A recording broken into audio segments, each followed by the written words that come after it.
go. Top 3 breakout players for 2019. Jeff, we're going to start off with Dalvin Cook, your guy, who some already listening right now are like, oh, he's not a breakout player, but he is, right? He really is. Why is he? He hasn't ever done it before. And if you listen to the other podcast that we just did, you might have heard me talk about him. But if not, I'm going to reiterate. I'm going to throw some knowledge at you. So basically, he hasn't ever done it before. I know he's a big name. I know that he came out of college with some hype. But the truth is, when he plays, he looks really good. But he has been hurt his entire career. He's only played 2 years so far. His rookie year, he looked amazing, went down with the knee injury. Last year, for the most part, he was rehabbing that, getting back into the swing of things. They could lean on Latavius Murray. But at the end, he came on really, really strong. He can do everything that you want a back to be able to do. He's got the speed. He's got the shiftiness. He can catch it out of the backfield. He can even run for a little bit of power. And I think that this guy in this offense is going to be a huge stud if he can stay healthy. That is the big question, but I believe that he can. I don't think that he is necessarily called an injury-prone player. I think that's why I think that he's going to be a breakout player, because really you would have to say for if he couldn't be a breakout player that he had to have done it before. Even last year when he played 11 games when he was rehabbing in the beginning, he didn't make the top 30. So he wasn't even a startable back technically in fantasy, and that's why I believe that you can still say he's going to be a breakout player. And I agree. He started out slow, but anybody's going to start off slow typically after an ACL for the most part, except for my next guy. He's not going to come off slow from an ACL. It's DERRIUS GUICE.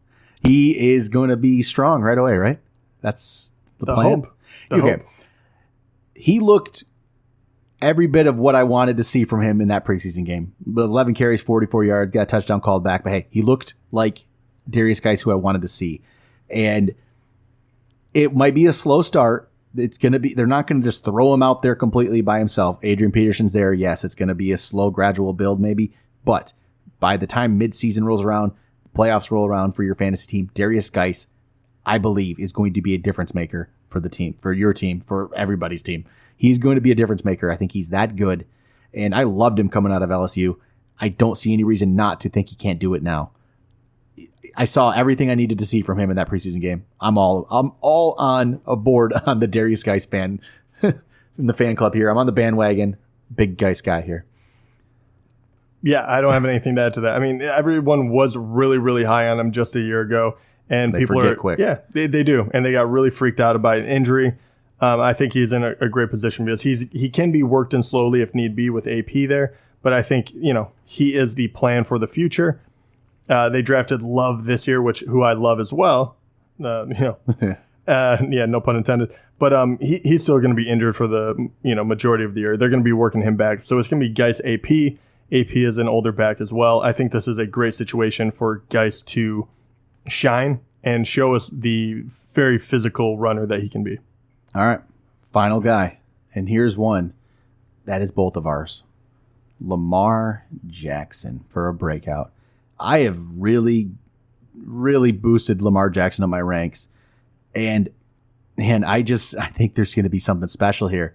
He doesn't even need to be a great passer. If he just improves a little bit, he just improves to be an average passer. Let's say that. You have an average passer with his running ability, it's going to be dangerous. It's going to be really, really tough. And now he actually has a running back that can make defenses honest too, Mark Ingram. Did he really have that last year? He started with Alex Collins, who was just terrible. Alex Collins, there's a reason Alex Collins is out of the league. And then Gus Edwards, who is just a guy completely. Kenneth Dixon, none of those guys were any good. Mark Ingram is. He's going to make defenses honest. Lamar Jackson is going to be a better thrower. He's going to run for a lot of yards. And it's almost cheating. I feel like it's almost cheating at the quarterback position. If you're going to get yourself 70 to 100 yards and a touchdown, it's cheating. I love it. I love Lamar Jackson. Yeah. And I do too. I think that's why we end up with them on so many of our teams.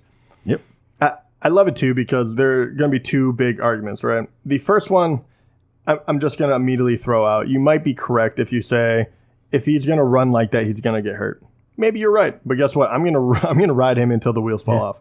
That is what I'm going to do. And if he gets hurt, he gets hurt. QB is deep, so I don't think that is a very valid argument. I don't think they can even hit him. Yeah. There's going to be no clean hits. And then number 2 is the fact that every single person, including myself, is worried about, I think is a valid one, but I think that it has been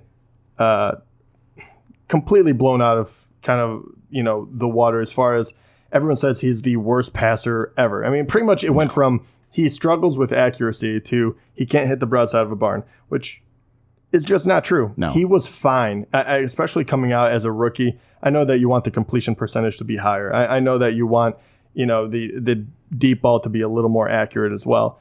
But he was not working with a whole lot last year, and I thought he looked fine. When you go back and you actually watch the games that he actually got to start, and he got to throw and be comfortable in the pocket, I see a lot of good things. I am not that worried that he can't be average enough to get to the point where defenses just don't try to, blitz him every single time. And I really do think that with the offseason, they're able to put in a plan that is going to help him a little more. And what I mean by that, because everyone can just say that, but they did add Hollywood Brown, which I like, that stretches the field. But my big one is you have a lot of good tight ends. Mark Andrews proved himself to be a very valuable target. Hurst was drafted in the first round. He didn't really get to play a whole lot last year.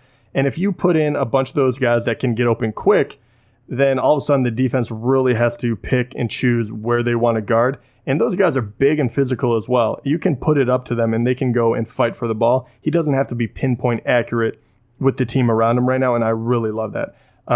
Could he use a little more help wide receiver wise? Sure. But you work with what you got, and I think that the tools he has right now with the legs he has is insanely dangerous. I agree. All right, there we go. Top 3 breakout players. Dalvin Cook, DERRIUS GUICE, Lamar Jackson. Make sure they're on your teams. You will be, probably in the playoffs. Yeah. And the lovely part about that, too, is GUICE and Lamar Jackson you can get for next to nothing. Yeah, you can get all these guys. It's awesome. So, all right. That's it.